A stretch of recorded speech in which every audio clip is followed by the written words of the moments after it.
보는 거죠. 이게 자유롭게 구속을 한다. 그러면 밑에서 이렇게 세 점을 이렇게 받쳐주면 얘가 이쪽으로 이렇게 이동하는 거 못하겠죠. 여기서 받치고 있으니까. 그 다음에 이렇게 회전하는 거를 못해요. 즉 여기서 한 점, 두 점, 세 점을 밑에서 받쳐주면 얘가 이 Z축으로 이렇게 이동하는 이런 성분이 구속이 된다, 고정이 된다, 이렇게 표현을 하는 거예요. 그 다음에 X축,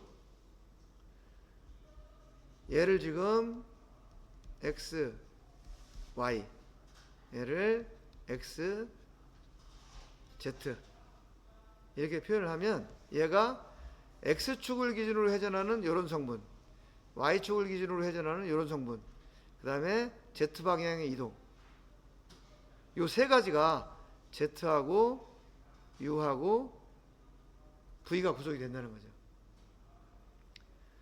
그럼 남는 건 뭐냐 하면 이쪽으로 이렇게 회전할 수 있는 성분, 그죠? Z축을 기준으로 이렇게 회전할 수 있는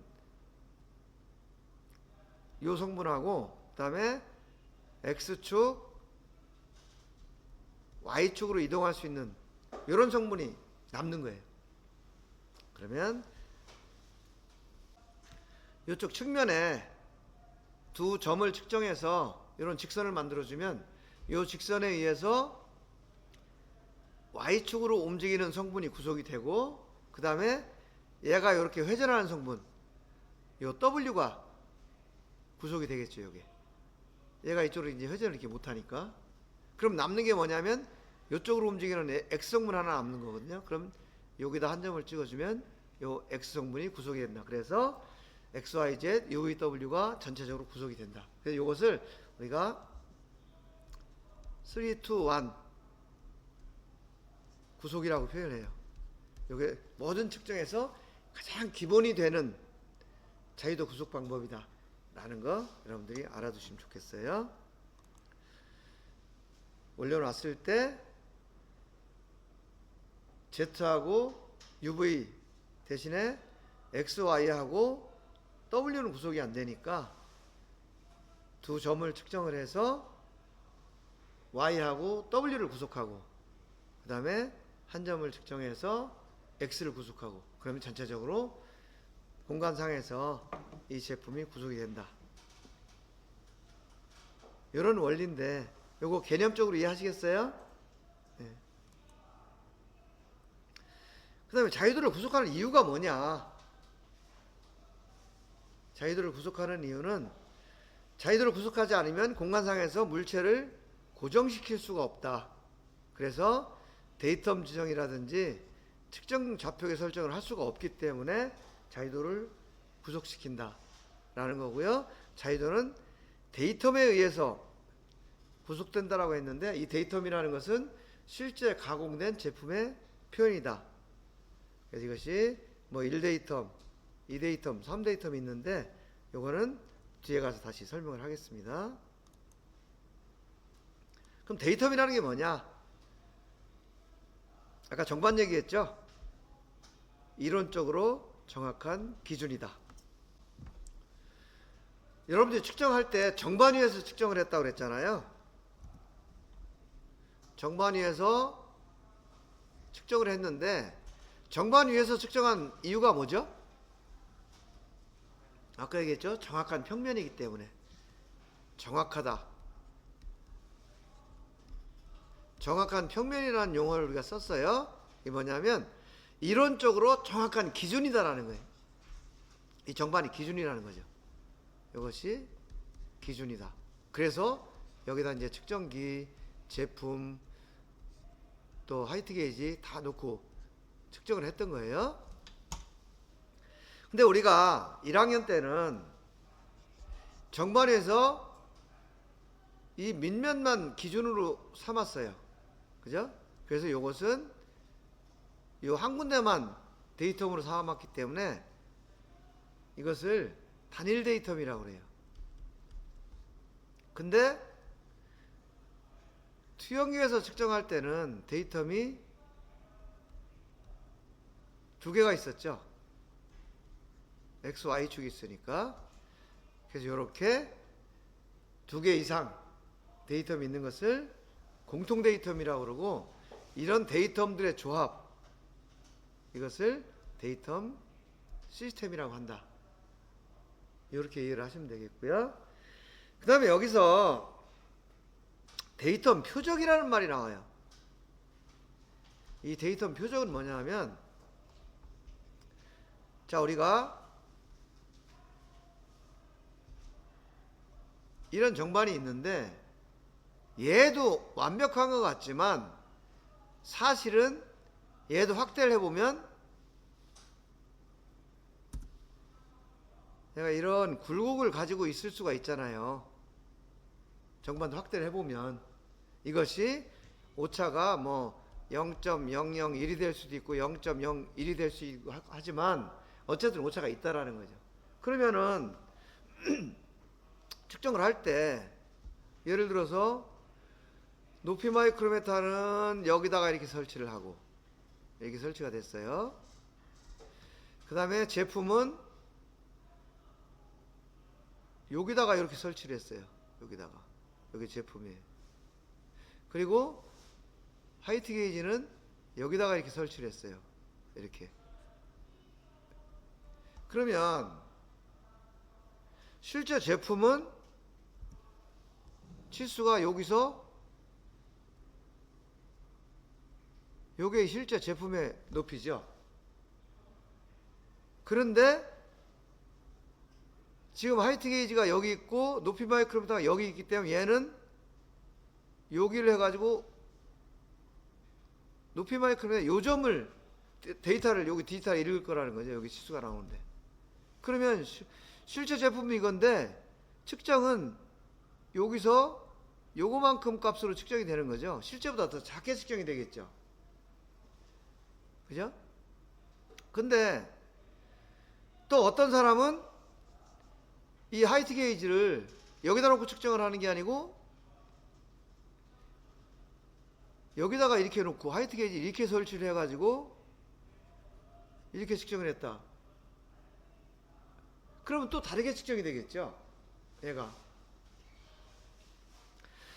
그래서 이 제품과 측정기 이런 것들을 어느 위치에 놓고 측정을 하느냐에 따라서 값이 계속 달라져. 그래서 그러면 안 되기 때문에 측정을 할 때 요점을 사용해라.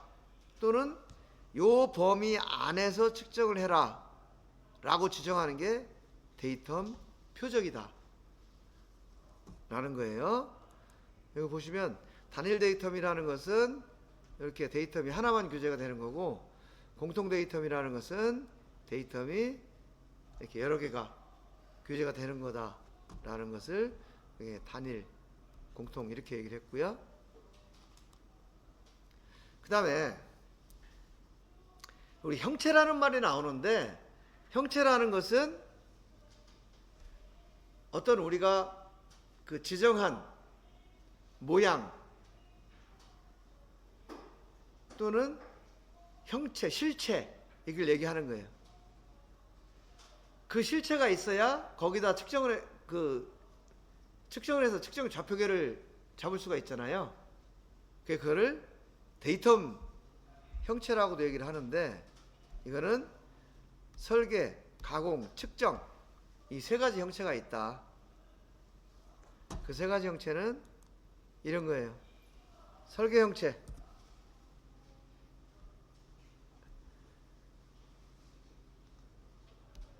파이 10 플러스 마이너스 0.01. 그럼 이게 이 설계 형체인 거예요.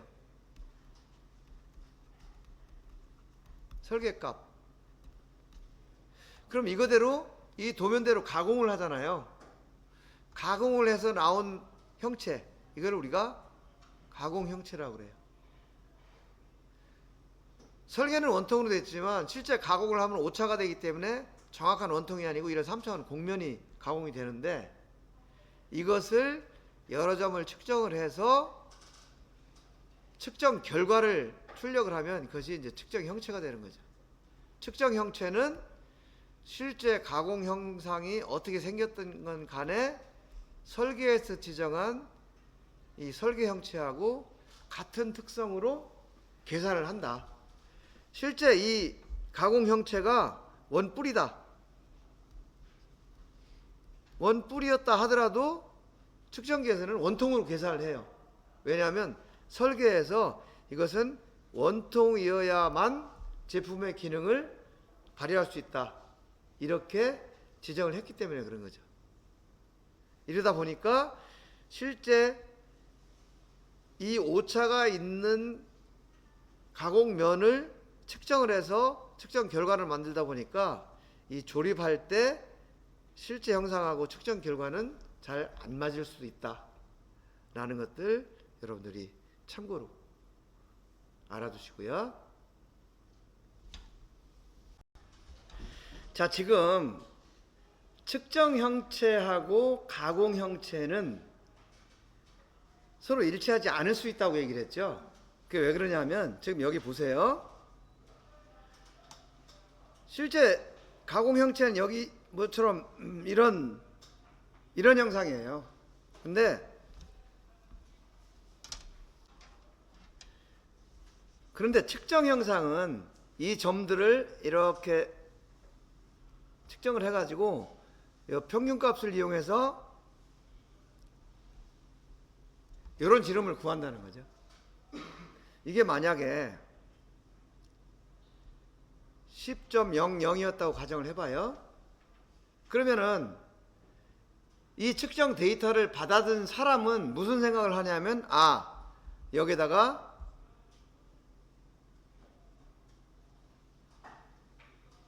상대편 부품이 9.99mm였다 라고 하면 얘는 조립이 될 거라고 생각을 하죠.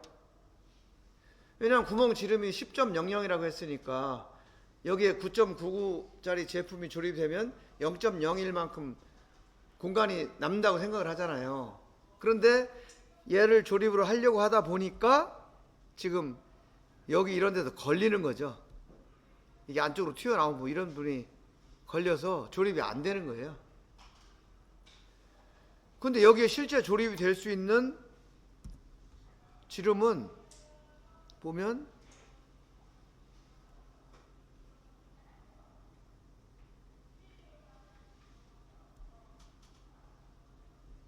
이런 부품이어야 여기 조립이 된다는 거죠.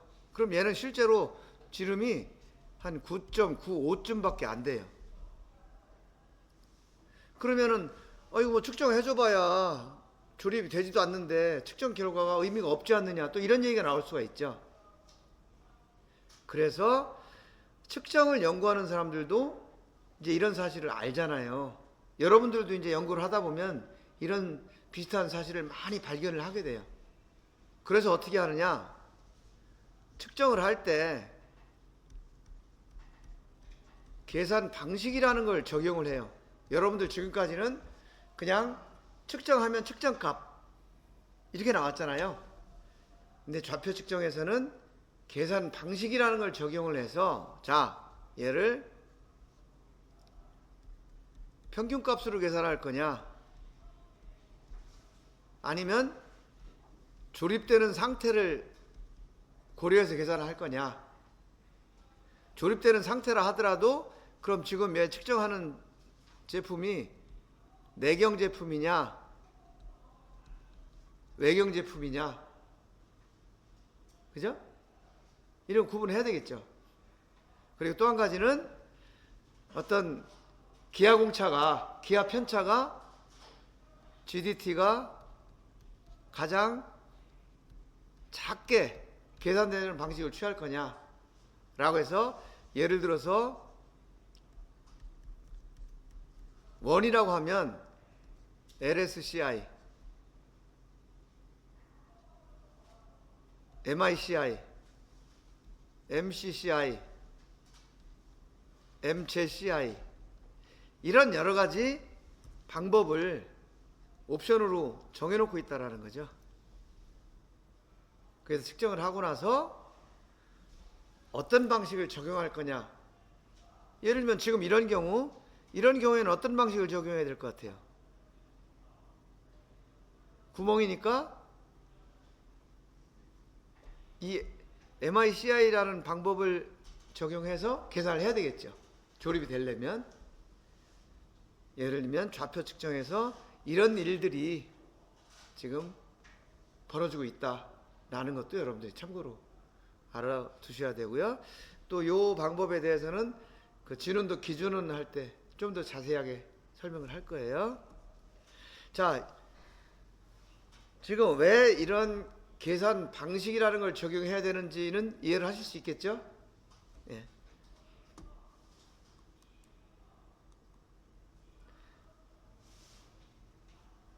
이것이 이제 설계, 가공, 측정, 형체를 원을 2차원적으로 표현해 준 건데요. 지금 이게 도면값이에요. 이 파란 거, 하늘색. 그러면 얘는 지름과 진원도와 중심, 좌표 이런 것들에 대해서 규제가 돼 있겠죠. 근데 실제 가공을 하고 나면 지름도 안 맞아, 중심 위치도 안 맞아, 진원도도 안 맞아. 실제로 가공을 하면 이런 형상이 나온다는 거죠. 그럼 이런 형상을 쭉 측정을 해서 수학적으로 이런 측정 결과, 빨간색 이런 결과가 나온다는 거죠. 그래서 설계 형체, 가공 형체, 측정 형체 이것들은 이런 관계가 있다라는 거 여러분들이 염두에 두셔야 돼요. 자, 그럼 설계, 가공, 측정 형체에 대한 개념 충분히 이해하시겠죠? 설계값은 도면 규제한 거, 이거는 설계 형체. 그 도면대로 가공한다고 했지만 어떤 오차를 가지고 있는 실제 가공된 제품, 이것은 가공 형체. 그 오차가 있는 형체를 가공면을 측정을 해서 설계 도면에 의해서 계산을 한 형체, 이걸 측정 형체, 이건 측정값이 되는 거죠. 이해하시겠죠? 예를 들어서 설계 도면에 해가지고 얘가 원이다, 파이 10.1 이렇게 설계를 하잖아요. 근데 가공을 했는데 얘가 이렇게 가공이 됐어요.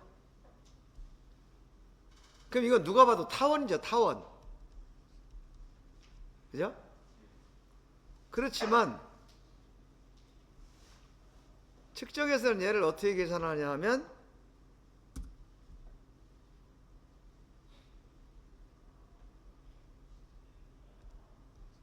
이런 평균값을 이용해서 원으로 계산을 한다는 거죠. 원으로 계산해 가지고 요 지름이 10.1하고 비교했을 때 오차가 얼마나 되냐 이렇게 계산을 한다는 거죠. 자, 설계, 가공, 측정, 형체, 개념 요거 이해하시겠죠? 네. 요 중요하기 때문에 계속 강조하는 거예요. 그 다음에 아까 이제 데이텀을 얘기했는데 데이텀이라는 것은 실제 가공한 면이라고 했잖아요. 데이텀이라는 것이 실제로 존재하는 면이에요. 거기를 측정을 해서 측정 좌표계를 만드는 거잖아요. 근데 이 데이텀을 이용해서 측정 좌표계를 만들 때 이게 우선순위라는 게 있어요. 1차 데이텀, 2차 데이텀, 3차 데이텀이 있는데 우리가 2차원 측정을 하기 때문에 이 1차 데이텀은 일단 무시를 하고 2차 데이텀, 3차 데이텀 요걸 한번 보자고요. 이게 어떤 얘기냐면 이런 얘기예요.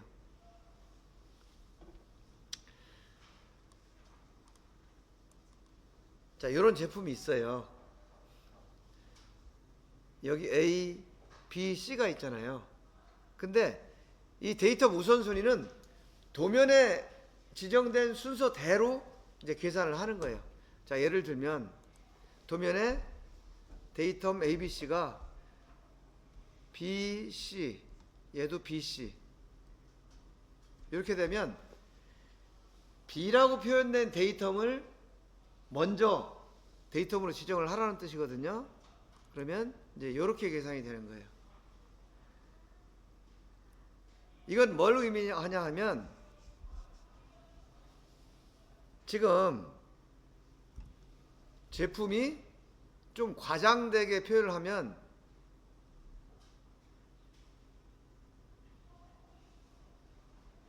이렇게 생겼다고 가정을 하는 거예요.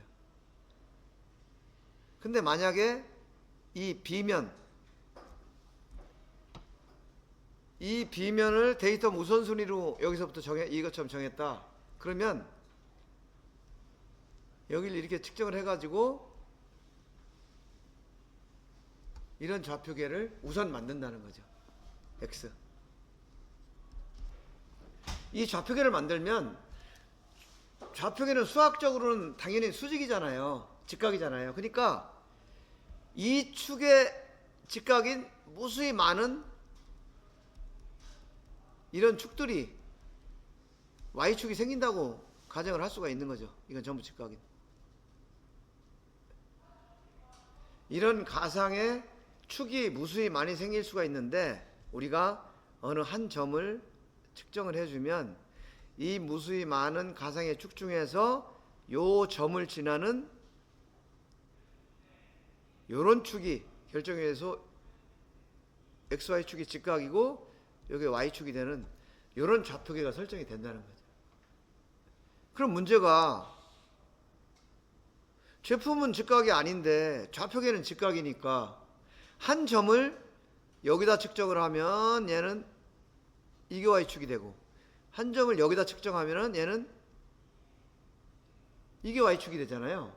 그러니까 한 점을 어디다 측정하느냐에 따라서 이 X축의 수직인 이 좌표축이 이만큼 X축이 X값이 차이가 나는 거예요.